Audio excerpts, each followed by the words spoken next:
পিটিচিৰ নিৰ্বাচনৰ শেষৰ 4 দিন ময়ো লাগিব নোৱাৰিলোঁ। আমি সকলোবোৰ অলপমান দূৰে দূৰে থাকিবলগীয়া হ'ল। গতিকে নিৰ্বাচনৰ শেষৰ কেইদিনৰ পৰ্যালোচনা মই এতিয়ালৈকে কৰিব পৰা নাই, কাৰণ অসমত জুবিন গাৰ্গৰ ঘটনাটোক লৈ ইমান এটা পৰিৱেশ সৃষ্টি হ'ল যে মই এতিয়াও বহি পেলাই কাৰো লগত কথাও পাতিব সময় পোৱা নাই।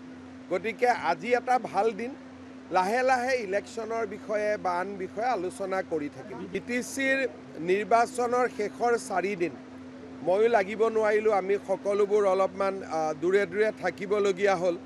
গতিকে নিৰ্বাচনৰ শেষৰ কেইদিনৰ পৰ্যালোচনা মই এতিয়ালৈকে কৰিব পৰা নাই, কাৰণ অসমত জুবিন গাৰ্গৰ ঘটনাটোক লৈ ইমান এটা পৰিৱেশ সৃষ্টি হ'ল যে মই এতিয়াও বহি পেলাই কাৰো লগত কথাও পাতিব সময় পোৱা নাই।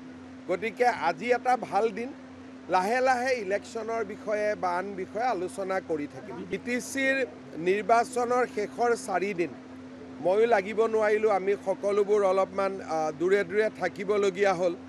গতিকে নিৰ্বাচনৰ শেষৰ কেইদিনৰ পৰ্যালোচনা মই এতিয়ালৈকে কৰিব পৰা নাই, কাৰণ অসমত জুবিন গাৰ্গৰ ঘটনাটোক লৈ ইমান এটা পৰিৱেশ সৃষ্টি হ'ল যে মই এতিয়াও বহি পেলাই কাৰো লগত কথাও পাতিব সময় পোৱা নাই। গতিকে আজি এটা ভাল দিন, লাহে লাহে ইলেকশ্যনৰ বিষয়ে বা আন বিষয়ে আলোচনা কৰি থাকিম। পিটিচিৰ নিৰ্বাচনৰ শেষৰ 4 দিন ময়ো লাগিব নোৱাৰিলোঁ। আমি সকলোবোৰ অলপমান দূৰে দূৰে থাকিবলগীয়া হ'ল। গতিকে নিৰ্বাচনৰ শেষৰ কেইদিনৰ পৰ্যালোচনা মই এতিয়ালৈকে কৰিব পৰা নাই, কাৰণ অসমত জুবিন গাৰ্গৰ ঘটনাটোক লৈ ইমান এটা পৰিৱেশ সৃষ্টি হ'ল যে মই এতিয়াও বহি পেলাই কাৰো লগত কথাও পাতিব সময় পোৱা নাই। গতিকে আজি এটা ভাল দিন, লাহে লাহে ইলেকশ্যনৰ বিষয়ে বা আন বিষয়ে আলোচনা কৰি থাকিম। পিটিচিৰ নিৰ্বাচনৰ শেষৰ 4 দিন ময়ো লাগিব নোৱাৰিলোঁ। আমি সকলোবোৰ অলপমান দূৰে দূৰে থাকিবলগীয়া হ'ল। গতিকে নিৰ্বাচনৰ শেষৰ কেইদিনৰ পৰ্যালোচনা মই এতিয়ালৈকে কৰিব পৰা নাই, কাৰণ অসমত জুবিন গাৰ্গৰ ঘটনাটোক লৈ ইমান এটা পৰিৱেশ সৃষ্টি হ'ল যে মই এতিয়াও বহি পেলাই কাৰো লগত কথাও পাতিব সময় পোৱা নাই।